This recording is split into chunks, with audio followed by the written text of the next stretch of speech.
come in. Okay, so our next person to speak is, some people know her as Sandy, some people know her as Sandra. Okay, so Sandra Joseph is born and raised in Handsworth. Her brother is the one talking about being shot in the top drawer. I've never heard that in my days. So, okay, Sandy is the fifth of 7 children. So maybe by the time it got to you, things got a bit better.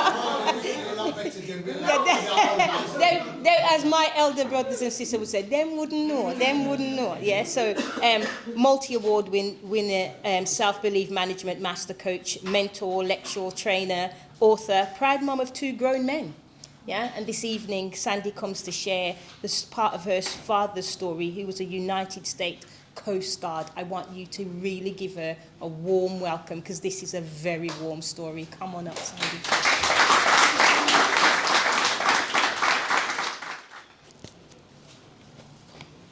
Okay, right.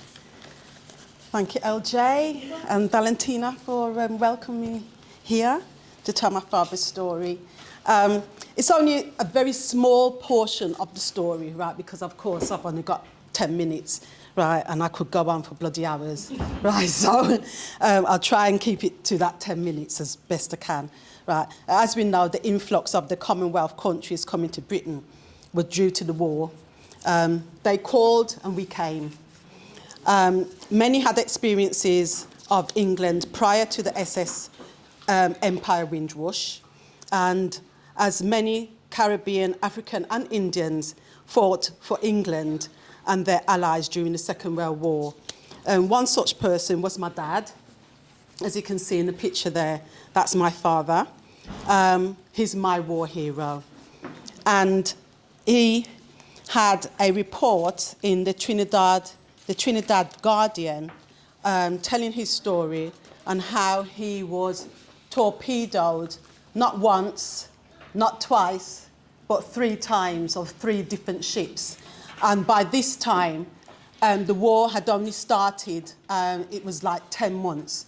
So the story basically is from the 7th of July, 1940, and as all of you know that the war started in the 1st of September, 1939, and he was torpedoed 3 times. All right, so this is the story of him being torpedoed.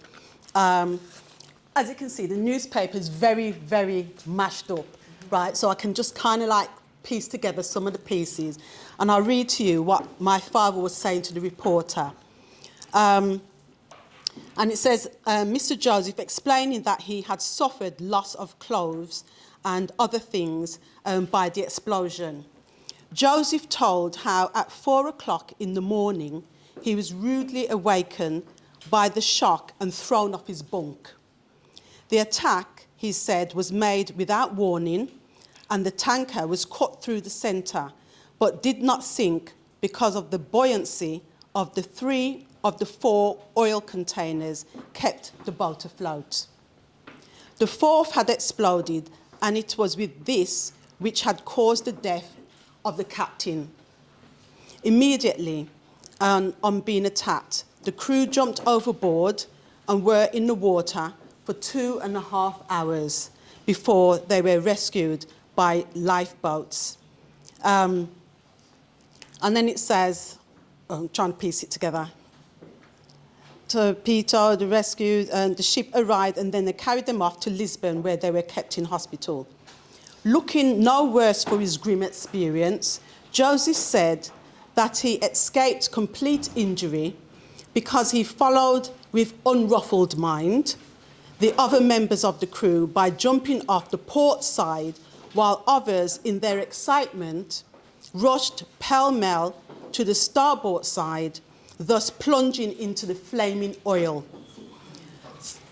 3 of the crew who took this means of escape were still in hospital, suffering severely from burns, while a 4th person sustained a broken arm.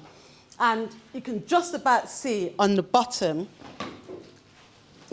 here, it says from the Trinidad Guardian, Wednesday, September the 4th, 1940. So I'm really just trying to piece this up together. I've never been able to obtain an actual copy, but who knows, it may be in the archive somewhere.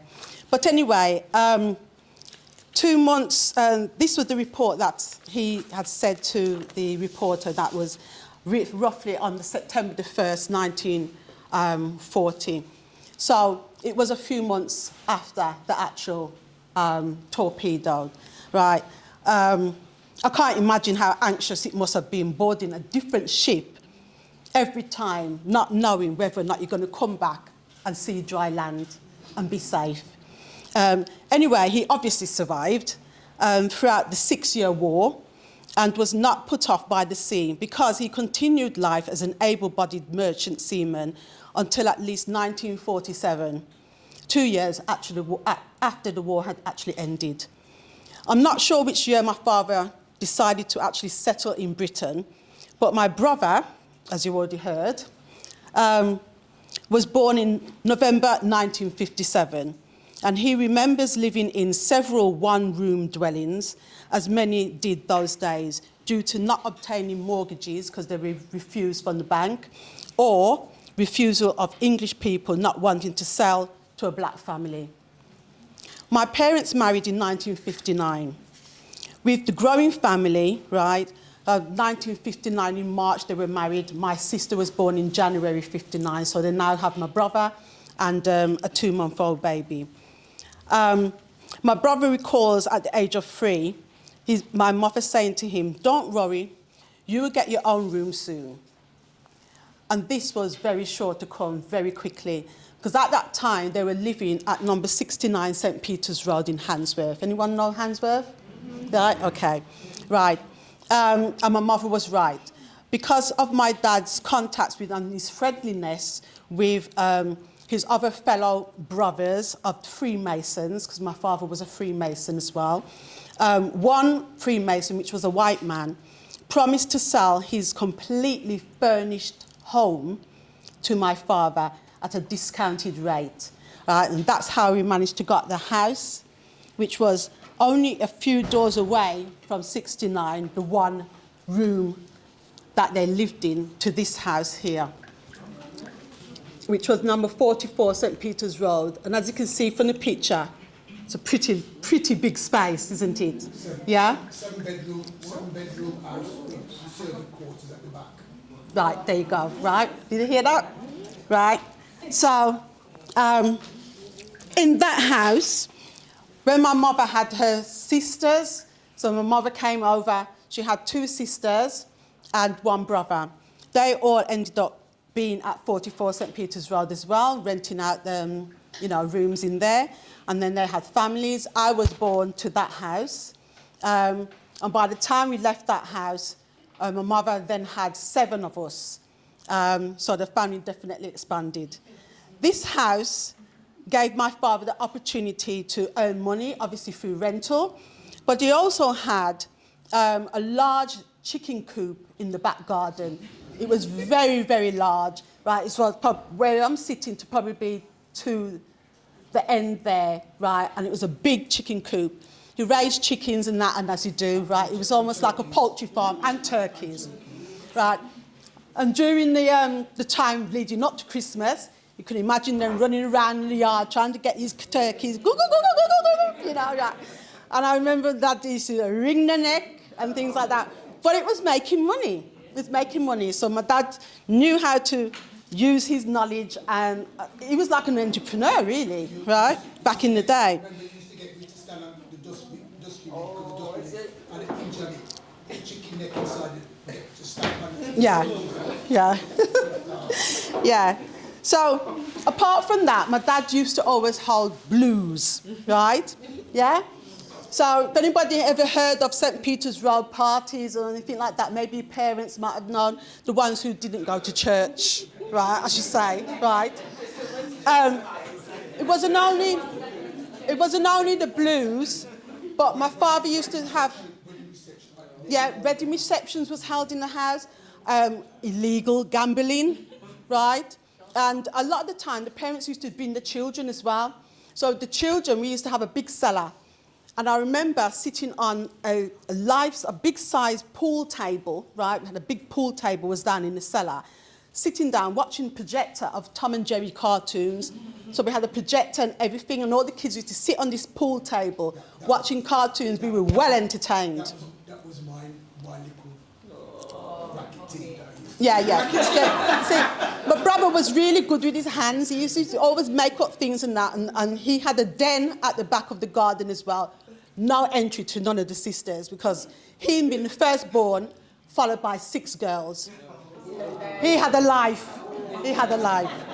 Right? But anyway, life there was very, very exciting, busy. I was happy there, right? And in spite of some discrimination that we were faced in certain things, my father made it the best that he could as a community advocate to help people who was coming over, renting out rooms. We had an African family that rented out rooms into the house as well. I remember the first name. I remember the little girl because she was like my age, and her name was Tassie Okinaiki, right? I would love to know where she is now. But yeah, the African family was there. But as time progressed, people moved out because they saved their money and they got their own places, that sort of thing. And then we ended up staying at 44 St. Peter's Road, I think 9 years. In 1969 we left. And we then moved to Stamford Road, where we continued parties, right, and entertainment. It was one of those families, right? And, That was really nice. yeah, and it was with my brother's sound that he built himself. But anyway, I don't think I've got that much more time, right? So that's just showing that everybody had their different experiences. You started off with just one room, and you know, you expanded and you helped the community, and that's what my father did, and that's how I came about, you know. But as I said, my father is my hero, and you know, he's just one of those forgotten people that my brother's got. We've got these medals and things like that. So if anybody wants to have a look at them, feel free to have a look. We've got much more pictures and stuff of the story to tell, but my time is more than well up. Okay, thank you for having me.